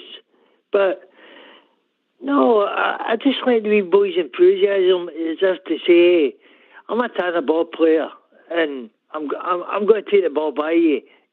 9 times out of 10 he's no, but he might take the ball by you, and you don't know. Because he doesn't know neither. No, I know that. Aye. And that's what I love about the wee guy. At least he's trying. I don't mind somebody going to part obviously and say, if he's trying for us, I don't care. As long as he's trying.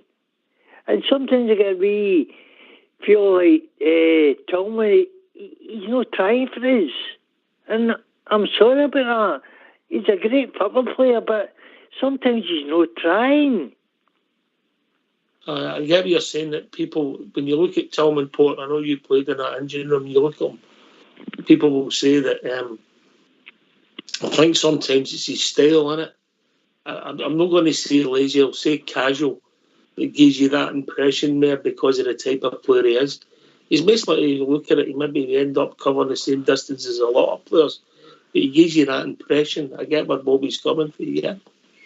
Aye, he can look. I mean, we've heard people here saying it, Oxtear, but it doesn't look if he's trying to leg it at times. He doesn't, But as you said, it could be, if you checked I need to check it, but I bet he's covering as much blades of grass as the next guy. And what I remember when he first came into the team, one thing Malik Tillman didn't have in his bag, mate, was tracking back. But if you look now, he's chasing, lost causes. He is helping Tab at times, doing in that side of pitch where Tab is.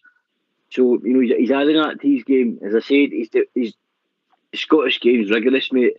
It's a hard, unforgiving place to play football. There's no doubt about that. And better players than Malik Tillman have came to this country, mate, and failed. Massive European stars and, guys that play for their, countries, etc. And have came to this country and really found it tough going. So I'm not, totally against Malik Tillman for taking his time to settle down. Joe Rebo took his time to settle as well, mate. So I think our game that's discredited a lot for the style of football we play, etc., and how it looks like all kick and rush a minute football. But it's a tough place to play football, mate. Davey? I don't think that guy should be out of our team at any time. When you look at what we've got in that position, that guy can win you a game in 2 minutes. He changed that game against Dundee United in the same amount of time. And you know what you're going to get off him. And the criticism that he's had to take, I think, is pretty crap, actually. Because I just think we get overcritical, crucifying people for just, like, he stumbles out of a ball. What does that make him? When does it make him a dud? He went on to prove that. I wouldn't have him out of my team, that guy. That's honestly. And I think he's been getting in the neck far too long. All right. David, take him up. Can I ask you, Davey?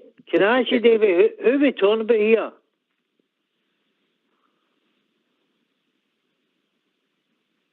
You've lost Malik Tillman. Malik Tillman. I thought he was talking about Sakala. He thought he was on the ball. But that's what I'm talking about. Is that not what the conversation was about? Somebody says he's talking about Tillman. I said, no, he's talking about Sakala. It was Sakala I was talking about. Exactly right. Thank you, mate. You're welcome. You say the two of them have lost me. Oh, God. I need to stop putting that sherry in the Maltesers. Original question was regarding Yes, mate. Juicy. Your original question was regarding thoughts on fashion, I think. Yeah. Yeah, thank you. I think that fashion, we all love his positivity. We know that he's not the greatest, all-round player in terms of being able to bring that quality throughout the entire game. Then if he did, he'd have been a lot more expensive as a signing when we originally got him. He was Stevie's final signing, wasn't he? But there's something that he does have that, we've had a few players like him in the past. We mentioned some players earlier. He brings a level of enthusiasm, and he does have some talent. He's not just a happy-go-lucky player. There is something there, and we're seeing the best of him at the moment because he's had a good run of matches in the team. And I think there's been times under Gio where we were saying, "Oh, give him more of an opportunity," and it wasn't always going great for him.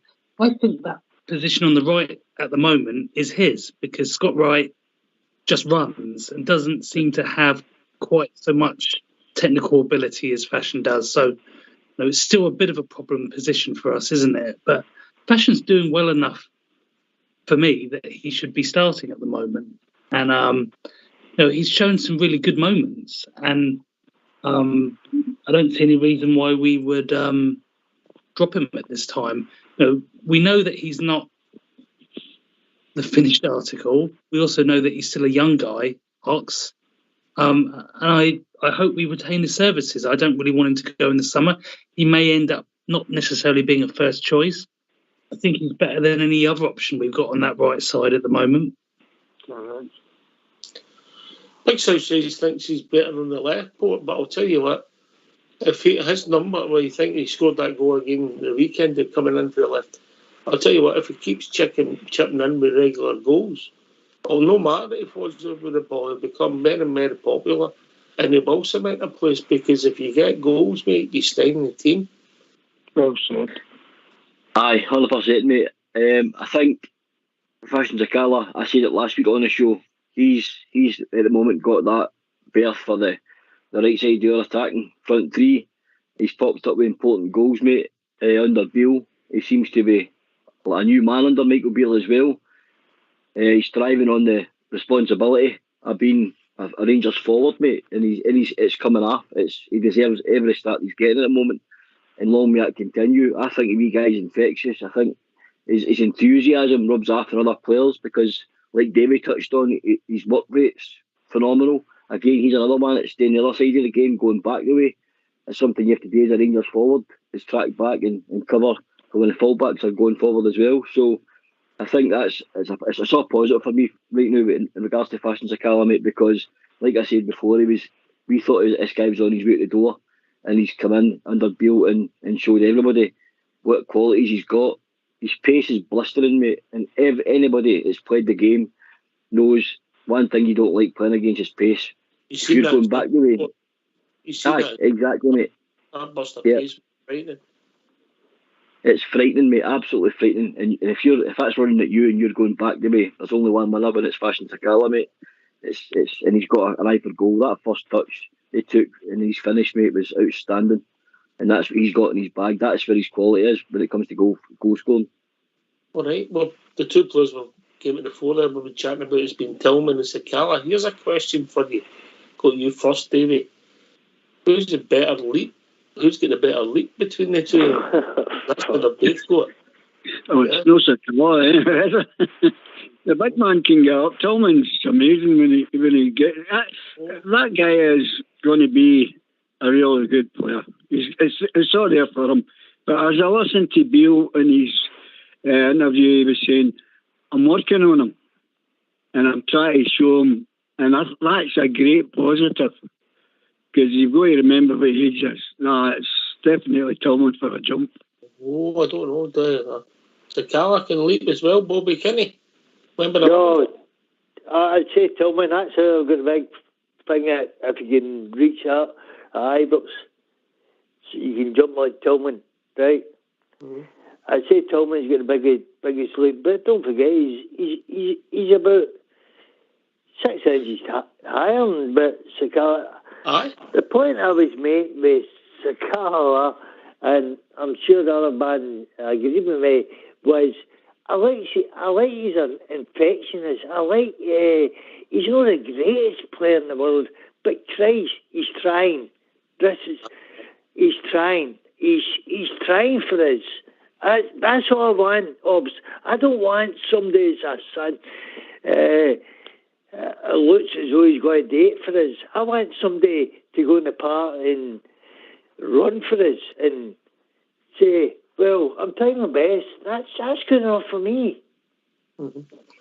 I'm not saying, oh, you're a world-class player, mate. That's what we're going for buttons, isn't it? Aye, I get what you're saying, Bobby. Aye, his touch isn't the best, but he's got a lot of enthusiasm and a lot of positives. Do you say the two of them will get some leap on them? Tillman has scored some big goals with his head, hasn't he? I mean, we've been very impressed with the boy's jumping ability. And Fashion, I think it's safe to say you never quite know what he's going to do next. He's unpredictable, which makes it tricky for us to try and analyse him, but that makes it hard for the opposition as well. So, that's a good thing. You never quite know if he's going to try and head the ball, whether he's going to try and bicycle kick it, whether he's going to flick it over someone's head. All of these things he can do, but he can't do it consistently. So that makes it even more unpredictable. But Tillman, and he's scored a few big goals with his head for us, hasn't he? And he's getting more consistent with the numbers now. So hopefully, as I was saying earlier, hopefully he can just be consistent in this match and put in a performance that lasts for 80, 90 minutes. Because that's what we want to see from him. I want to see him getting focused and eyes on the prize, because it is a prize and the boy wants to win something. What bear? Aye, definitely. I remember back, was it Livingston and Motherwell, Fashion Sakala scored 2 headers, I think, a week after each other, and particularly one against Livingston. For a wee guy, he's got one hell of a leap on him, mate. He's got a bigger leap than you actually think for a small guy in diminutive stature. Malik Tillman scored a picture header around Europe as well, with all the salmon gifts were all getting put all over the place. I just think it's mad to think, mate, how we've turned this round, and Michael Beale's get the best out of these two players who under Gio were flattering to receive. As I said, fashion looks like he's going to the door. But under Michael Beale's tutelage and his coaching, he's getting the best out of these two young guys, mate. And see, as long as they keep improving, I'd be worried if they weren't improving next year and we've only seen improvements. But under Beale, unbeaten, we're seeing development of players. I think it's only a big, massive positive, mate. And if they just keep listening to what the gaffer's saying, they'll be all right and they'll do very well at Rangers, mate. I think this is the longest spell that Michael Beale have had on the training part with him, Port. Aye, almost a week, mate. I think you're right. Aye, that's what he says. And then obviously we get back into these 3 games. So on the flip side of that, there's not going to be a lot of coaching because there's all the games. There'll be a lot of resting and patching players up and getting ready for the next, rotation of the squad as well. And then obviously bringing players back.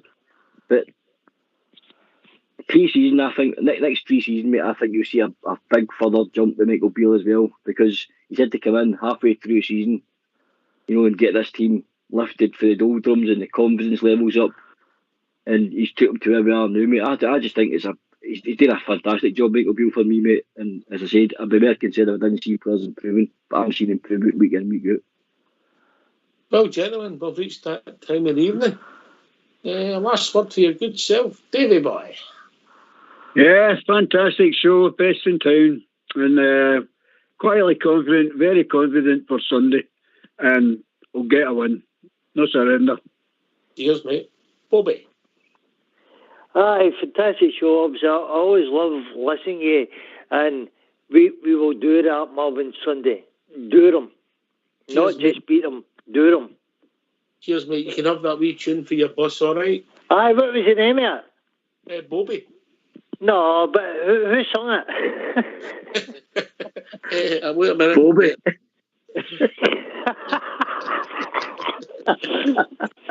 Who sung it? I'll find out in a second, mate. Find out. Right. Juicy Bear. Oh, fantastic show tonight, my man. Fantastic. My only gripe is why is there no entrance music for Juicy Bear? We need to talk about that off air. Fantastic show, guys. You've got to earn that, haven't you? You've got to earn it. Aye, you got to earn it, mate. That's it. I don't know what you do to earn it, but you've got to earn it. We'll see if we get something for you, Juicy. You might not like it, but we'll see if we can get something for you. Portman. Aye. Thanks very much, Jocks. Great show tonight, mate. Cheers, Juicy Bear. Rangers 3, Aberdeen 1 on Sunday, mate, in my opinion. Fashion Sakala, Kamar Roof, and Ryan Jack's the scorers. There you go. There you go. Etta James sang it, Bobby.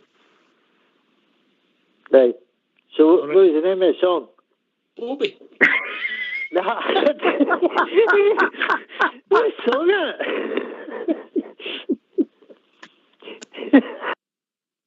There's a guy that likes Bobby, but that's a whole different show again, right? Right, Etta James sang it, Bobby, right? I don't know what it's called, but I think is it called Robert? I don't know. Anyway, thanks to Bobby, thanks to old Davey, and thanks to the one and only George Logan, and your good self, Port Bear and Juicy, who will get a theme song for you. Thanks for listening. Stay safe, everybody. Enjoy the weekend up till Sunday. Rangers Radio will be back at 2:00. We're build up to Rangers winning a semi-final at Hampden. Thanks for listening. Take it away, old school boy.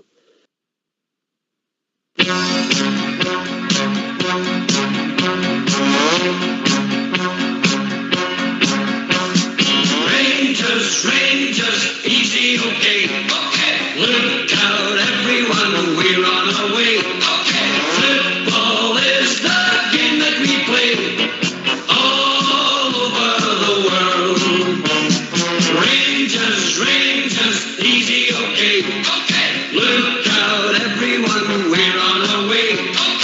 We can show the world how to play, for we are Rangers, okay. Won't you come and cheer us? Help the boys along. White and blue,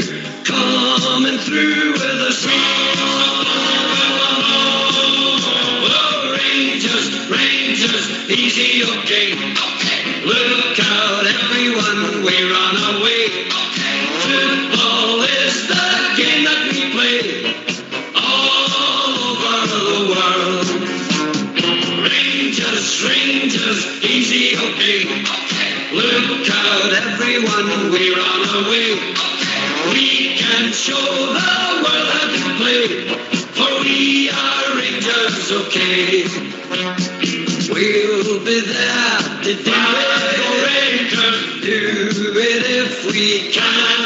Rangers, win the cup, hold it up in our hand. Oh, Rangers, Rangers, easy, okay. Look out, everyone, we're on our way. Football is the game that we play all over the world. Rangers, Rangers, easy, okay. Look out, everyone, we're on our way. We can show the world how to play, for we are Rangers, okay.